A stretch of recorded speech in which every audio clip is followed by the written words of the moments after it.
பார்த்தீங்கன்னா நம்ம வந்து மைலேஜ் வீடியோலாம் இருக்கீங்க அண்டு எவ்வளோ கிலோமீட்டர் ஓடிடுச்சுன்னு பார்த்தீங்களா. ஏன்னா இது வந்து ஃபியூல் வந்து நம்ம வாங்கினதுலேருந்து போடவே இல்லை.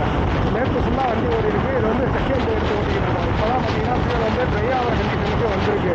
இதுக்கப்புறம் நம்ம தீர்த்துட்டு அந்த பூம்புல அந்த பெட்ரோலை நம்ம போய் பார்த்துருக்கீங்க. இப்போ அந்த பெட்ரோலை வந்து நம்ம அப்படியே போட்டுட்டு திருப்பி ரைட் பண்ண போகிறோம். கம்பெனி தரப்புலேருந்து சைக்கிள் பவர் கொடுக்குறது 55. எனக்கு தெரிஞ்சு கூடவே தான் கொடுக்க போகுதுன்னு நினைக்கிறேன். ஏன்னா கிட்ட வந்துருச்சு. இன்னும் எவ்வளோ தூரம் வண்டி ஓடுன்றது ஐடியாவே கிடையாது. திருப்பி கையிலே தான் ஏறி இருக்கு.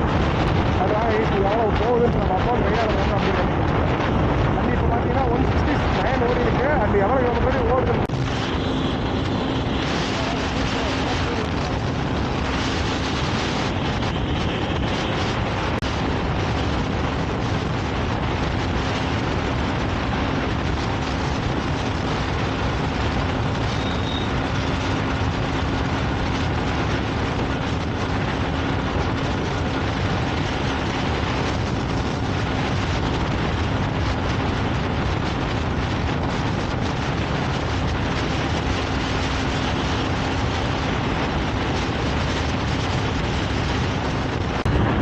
நம்ம எவ்வளோ 172 கிலோமீட்டர்ஸில் பேசணுமா.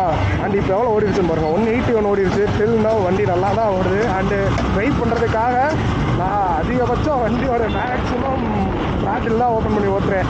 90+லேயே பார்த்தீங்கன்னா கிட்டத்தட்ட ஒரு 2 to 4 கிலோமீட்டர்ஸ் ஓட்டி இருந்திருக்கேன். இருந்தாலும் பார்த்தீங்கன்னா பைக் பார்த்தீங்கன்னா இன்னும் ட்ரைன்றது ஆகலை. டில்னா நான் வந்து ஓட்டிக்கிட்டு தான் இருக்கேன். ட்ரைவ் பண்ணேன். பார்ப்போம் இன்னும் எவ்வளோ தூரம் வருதுன்னு பார்ப்போம். அது பார்த்தீங்கன்னா கிட்டத்தட்ட ஒரு சின்ன டிராஃபிக்கில் தான்ன்றது நம்ம ஓட்டியிருக்கோம். அண்ட் இப்போயும் என் கண்ணுக்கு முன்னாடி ஒரு டிராஃபிக் ஜோன் தான் இருக்குது. டிராஃபிக்கில் சின்ன சின்ன கேப்ஸ் எடுக்கிறதா இருக்கட்டும் எல்லாத்தையுமே வந்து சூப்பராக தான் கேஸ் பெர்ஃபார்ம் பண்ணுறது வந்து வந்து டக்குன்னு அண்ட் லெஃப்ட் ஆர் ரைட் நம்ம அது ஈஸியாக ஜட்ஜ் பண்ணி போயிடலாம். அண்ட் அதுக்கு இந்த சின்ன கேப்பில் ஜட்ஜ் பண்ண முடியாது. ஆனால் கியர் தான் பார்த்தீங்கன்னா நம்ம வந்து கன்ஃபியூஸ் பண்ணோம். 5 கியர் ஸ்பீடு கியர் பாக்ஸாக இருந்தாலும் அந்த 5மே பார்த்தீங்கன்னா நமக்கு வந்து பின்னாடி தான்.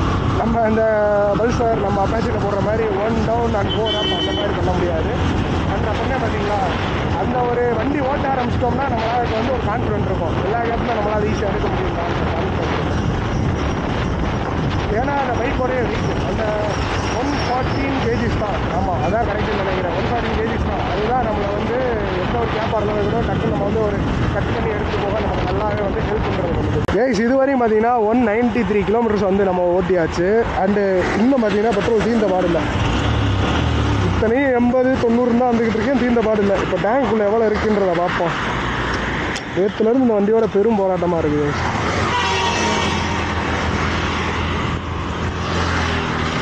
எனக்கு தெரிஞ்சு இல்லைன்னு தான் நினைக்கிறேன். இன்னும் கொஞ்சம் தூரம் ஓடனா அடைச்சிருந்தாங்க நினைக்கிறேன். பார்ப்போம். நின்றுச்சுன்னா நல்லாயிருக்கும். இல்லாட்டினா இன்னும் எவ்வளோ தூரம் போகிற போகுதுன்னு தெரில. இல்லாட்டினா திண்டுக்கலுக்கே போக விட்டுருமான்னு தெரில. ஆனால் 100 போச்சுடா.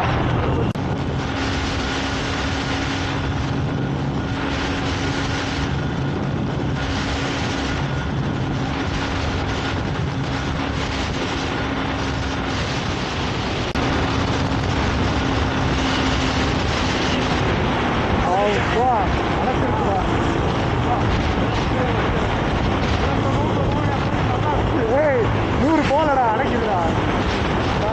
இங்கே பேட்டர் ரெஸ்பான்ஸ் இன்ஜின் லைட் இருந்துச்சு.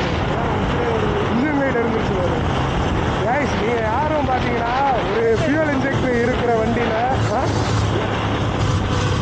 கேஸ் நீங்கள் யாருமே பார்த்தீங்கன்னா அந்த ஃபியூல் இன்ஜெக்டர் இருக்கிற வண்டியில் மேக்ஸிமம் ஃபியூல் ரைட் பண்ணுறேன்னு சொல்லிட்டு என்ன அளவுக்கு ஓட்டாதீங்க. ஏன் நான் சொல்கிறேன்னா நமக்கு வந்து இங்கே இன்ஜின் லைட் வந்து பிளிங்க் ஆக ஆரம்பிச்சிடும். இது ஆக்சுவலாக நம்ம வந்து BS6 390 நம்ம வந்து செக் பண்ணுறப்பே இந்த பிரச்சனை அந்த வண்டியில் வந்திருக்கும். வார்னிங் லேம்போட இருந்திருக்கும். ஏன்னா நமக்கு வந்து இன்ஜெக்டர் வந்து பிரச்சனை ஆயிரும்ன்றதை மீன் பண்ணுறதுக்கு தான் இந்த ஒரு இன்ஜின் லைட் இருக்குது. நம்ம வீடியோவில் வந்து 100ல் போய்கிட்டு இருக்கிறப்ப நீங்களே பார்த்துருந்துருப்பீங்க. கொஞ்சம் லேக் அடித்து ஸ்பீடை வந்து ரெடியூஸ் பண்ணியிருக்கோம். ஆனால் வண்டி வந்து இன்ஜெக்டர் ஸ்டார்ட்டில் தான் இருக்கும். ஏன்னா மேக்ஸிமம் ஒரு 0.5 லிட்டர் ஃபியூல் இருந்தால் கூட அது வந்து நமக்கு வந்து ஸ்பார்க் ப்ளக்கில் வந்து ஸ்ப்ரே பண்ணி நமக்கு வந்து பைக்கை வந்து ஸ்டார்ட் கண்டிஷனில் தான் வச்சுருக்கோம். அதனால் இங்கே இன்ஜின் லைட்டும் எரியுது பார்த்தீங்களா. நான் உங்களுக்கு மொபைல்லையும் காட்டுறேன்.